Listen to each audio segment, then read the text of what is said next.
Assalamualaikum warahmatullahi wabarakatuh. Balik lagi sama aku Puput and welcome back to Rumput. Makasih untuk kalian yang udah klik video ini. Jangan lupa untuk like, komen, subscribe, dan jangan lupa untuk share ke semua sosial media yang kalian punya. Oke, hari ini hari apa ya? Hari Halloween nih guys. Halloween tapi nggak ada dekor-dekor Halloween, maaf ya. Mohon maaf nih. Jadi pas banget nih. Malam ini kan Halloween. Aku mau ngebahas tentang kisah atau sejarah yang nyerempet-nyerempet ke Halloween. Pada penasaran gak nih aku mau bahas tentang apa? Pokoknya kodenya.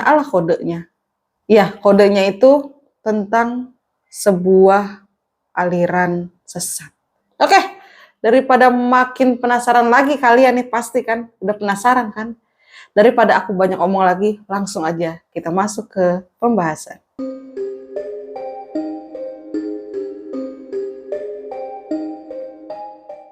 Gereja Setan atau The Church of Satan didirikan pertama kali di San Francisco, Amerika Serikat pada tanggal 30 April 1966 oleh seorang pria bernama Anton Zender Levy. Nah, Levy ini lahir pada tanggal 11 April 1930. Nah, cikal bakalnya gereja Satan ini berdiri nih guys. Itu berawal dari sebuah perkumpulan nih yang bernama The Order of the Trapezoid. Nah, yang kemudian berubah nih menjadi sebuah badan pengurus gereja yang dibentuk pada tahun 1950 oleh si Anton Levy ini. Orang-orang yang terlibat dalam aktivitasnya si Anton Levy ini meliputi si kenal tuh, meliputi Karin de Pleasant yang tumbuh di istana kerajaan Denmark. Terus ada lagi yang bernama Donald Werby. Terus ada antropolog bernama Michelle Harner dan penulis Sana Alexander. Pada tahun pertama pembentukan gereja setan ini, si Anton Levy dan gereja setan ini mendapatkan perhatian media yang sangat besar nih guys. Kenapa? Karena pada saat itu gereja setan ini melakukan upacara pernikahan antara Judith Case dan wartawan radikal bernama John Raymond, yang dimana di dalam pernikahan itu menggunakan ritual setan. Lucifer, Belial, Leviathan, come forth.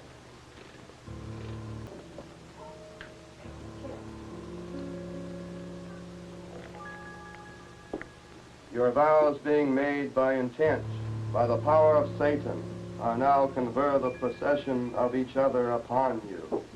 Take this one.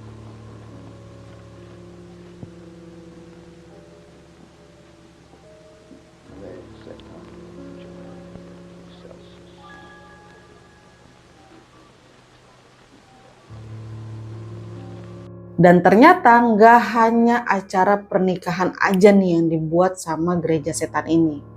Gereja setan ini juga sempat membuat heboh publik Amerika Serikat nih. Kenapa?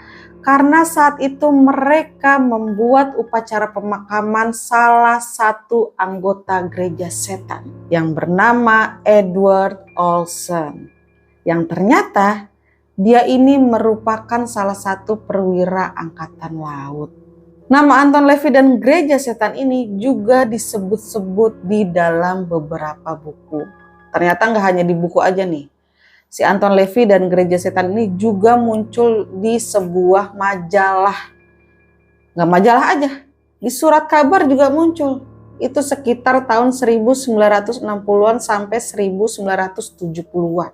Nah, si Anton Levy ini juga merupakan subjek film dokumenter yang berjudul Satanik pada tahun 1970. Dan ada juga nih guys film lainnya yang berjudul Invocation of My Demon Brother. Dan dia juga berperan sebagai penasehat teknis dalam film The Devil's Rain.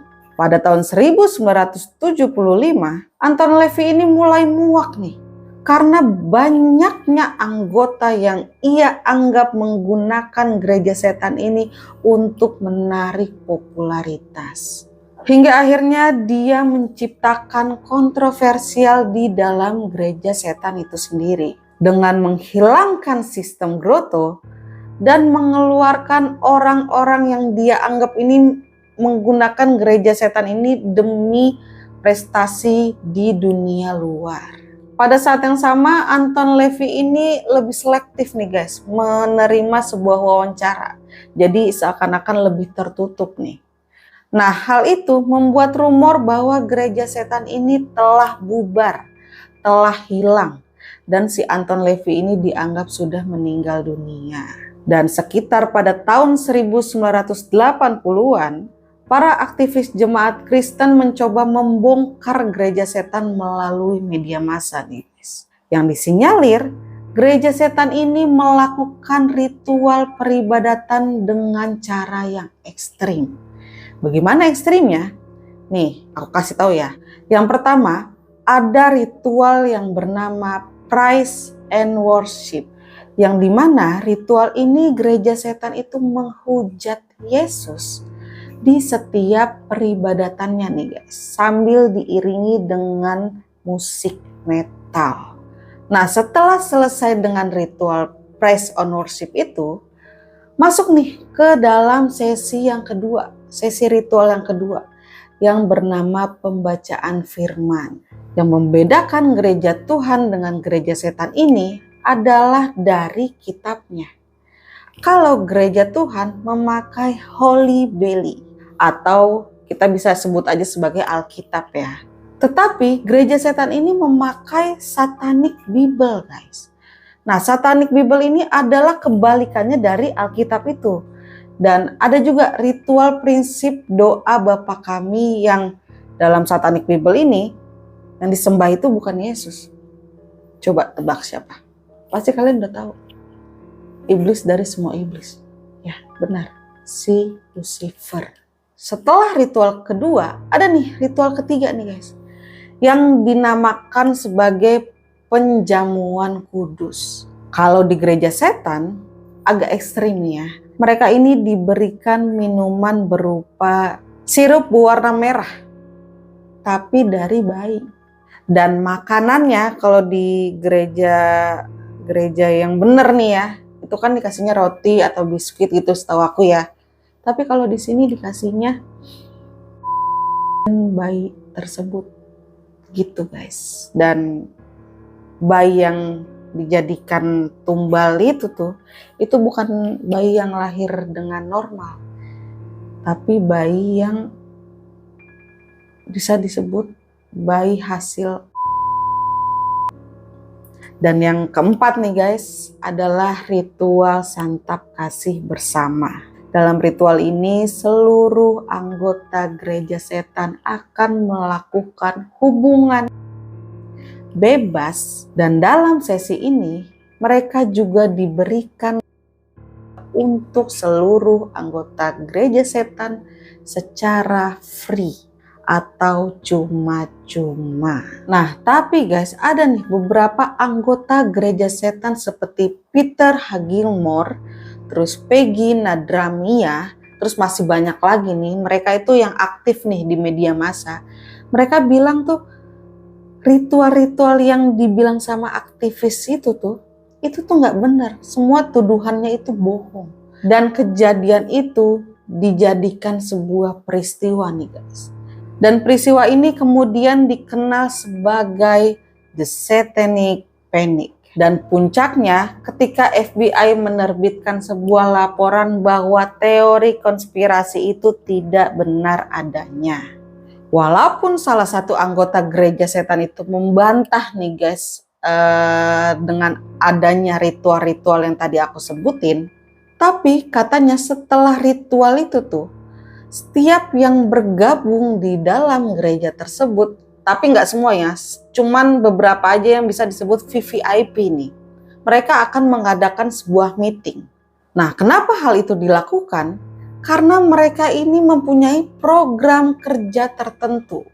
Yang program itu terbagi menjadi dua nih. Ada program jangka panjang dan ada program jangka pendek. Nah, program jangka panjangnya itu adalah mereka membangun Bait Allah di Israel yang mereka persembahkan untuk kedatangan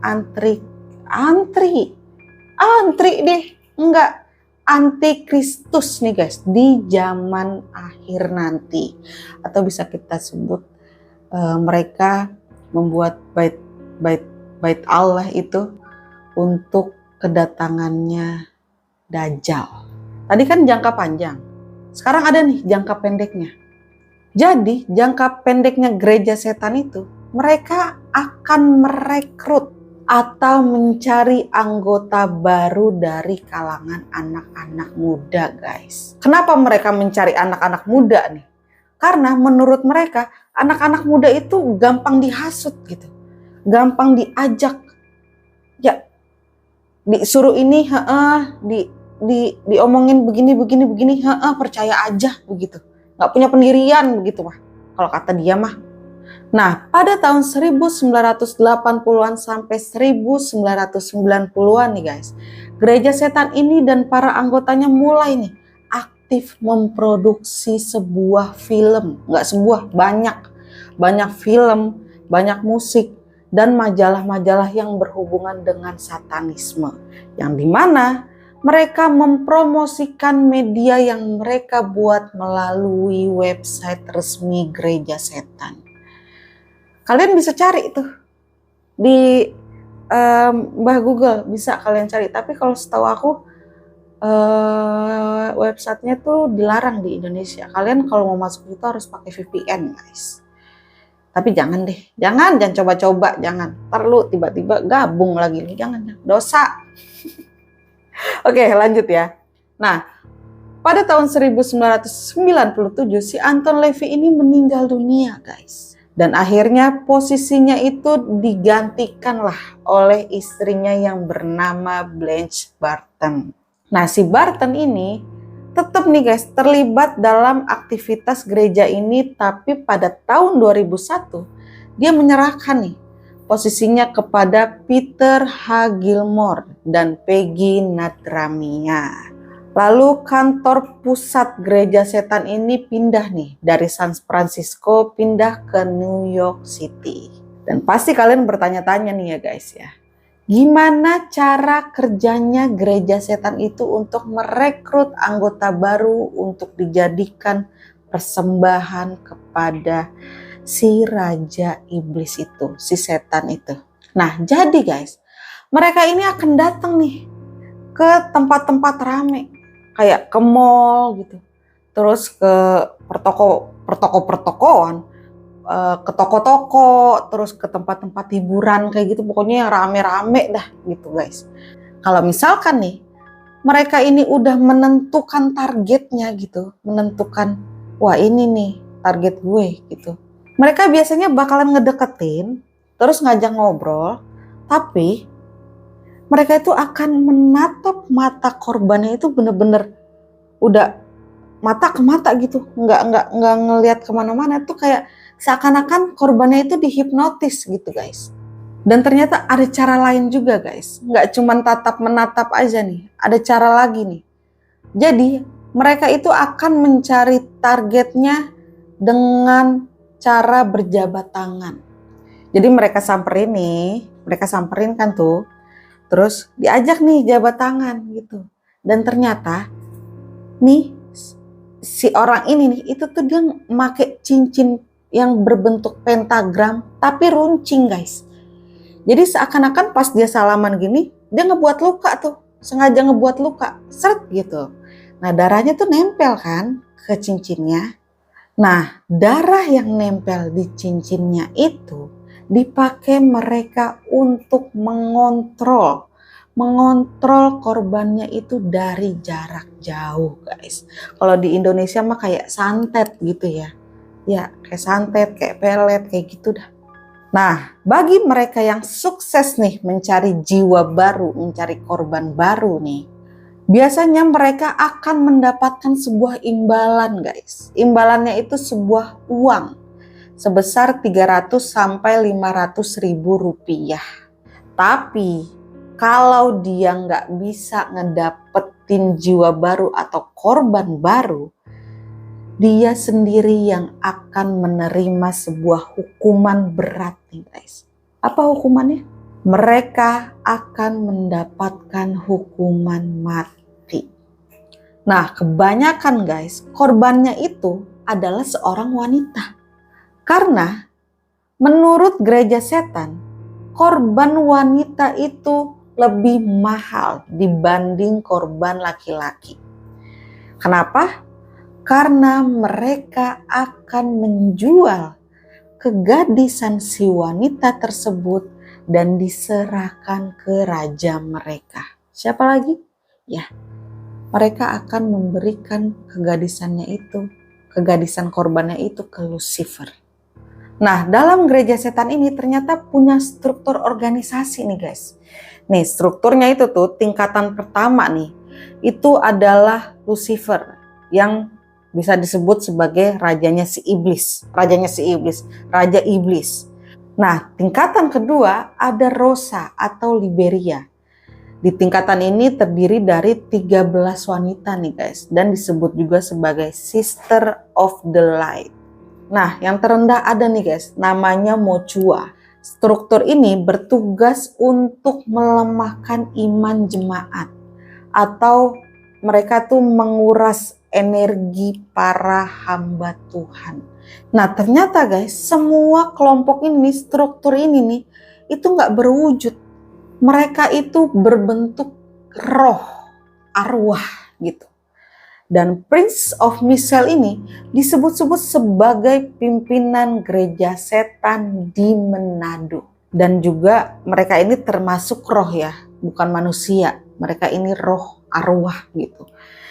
Mereka tuh cuman bisa kelihatan kalau masuk gitu, kayak dia tuh ngerasukin tubuh manusia gitu, kayak kerasukan gitu guys. Nah, banyak nih contohnya tuh. Kita udah pernah bahas salah satunya di kerasukannya si Anneliese Michel. Nah, itu dia tuh dirasukin beberapa roh ya, bisa dibilang iblis lah. Ada Lucifer, terus banyak lah. Kalian boleh tonton tuh di episode berapa gitu. Udah lama tuh, kalian scroll aja tuh Anneliese Michel. Nah, ada di situ. Suara-suaranya tuh, suara-suara iblisnya itu juga ada guys. Pasti kalian penasaran, tonton makanya. Nah, seperti yang udah banyak dikenal di dunia nih guys, gereja setan ini memiliki berbagai simbol-simbol yang berbau mistis dan melambangkan setan. Yang pertama ada lambang 666 atau 66. Nah, ternyata guys, lambang 666 ini sudah terukir di tangan kanan sama tangan kirinya anggota gereja setan ini. Nah, jadi para anggota yang masuk gereja setan itu tuh harus kayak ditato gitu guys, di lengan kanan atau lengan kirinya 666 buat melambangkan kalau mereka ini adalah anggota gereja setan. Dan yang kedua ada simbol heksagram. Nah, gambar bintang dengan 6 sudut ini merupakan salah satu lambang yang sering muncul nih di proses sihir atau okkultisme. Nah, biasanya gambar ini digambarkan beserta gambar kepala kambing atau tanduk kambing yang melambangkan iblis Baphomet. Terus selanjutnya ada salib terbalik nih guys. Salah satu simbol yang paling kontroversial adalah simbol salib terbalik ini. Simbol ini selalu ada nih di setiap satanic crutch. Simbol ini melambangkan pernyataan perang dengan Alkitab umat Kristen. Karena simbol ini melecehkan nih guys, melecehkan ajaran dan kenyataan-kenyataan yang tertulis di dalam Alkitab. Dan simbol ini juga sebagai lambang bahwa fakta-fakta yang dianut oleh gereja setan ini merupakan kebalikan dari fakta-fakta atau ajaran yang dianut oleh umat Kristiani. Nah, ternyata guys, sama nih sama agama-agama lain. Ya, sama. Mereka, gereja setan ini juga punya hari-hari raya tertentu. Suara gue habis nih, mohon maaf. Salah satunya hari ini, malam ini. Apa? hari Halloween. Kan? Nggak boleh tuh sebenarnya ngerayain hari Halloween. Hari Halloween. Oke, lanjut ya. Jadi, setiap tanggal 31 Oktober, mereka itu akan merayakan hari raya. Dan pada hari itu, mereka akan melakukan perayaan dengan berkumpul memakai topeng nih guys. Atau kostum-kostum hantu gitu, kostum-kostum setan gitu. Dan mereka akan berkumpul di gereja setan. Terus mereka akan bernyanyi-nyanyi lagu-lagu metal atau lagu-lagu yang sering mereka nyanyiin tuh. Dan mereka juga bakalan apa? Bakal nari-nari guys. Dan pada puncaknya mereka akan melakukan pelampiasan. Maaf ya, maaf banget nih. Mereka akan melakukan pelampiasan kepada Yesus Kristus dalam wujud gambarnya yang diinjak-injak. Sementara di bagian atas ruangan, mereka akan menggantung sebuah salib terbalik atau yang disebut dengan broken cross. Terus ada juga nih hari raya lainnya yang bernama solstice.